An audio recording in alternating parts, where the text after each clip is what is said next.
গালিও আছে, কিন্তু আমি কিচ্ছু দেখি না জানেন, আমার রবকে খুশি করার জন্য আমি কিচ্ছু দেখি না।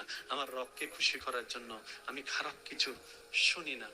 যেদিন থেকে আমি আমার মনে আমার রবকে খুশি করার জন্য নিয়ত বেঁধে নিয়েছি, সেদিন থেকে রাগ উঠলো আর রাগ করি না, গালি দেওয়ার সুযোগ থাকলো আর গালি দিই না, মারার ক্ষমতা থাকলো আমি মারি না।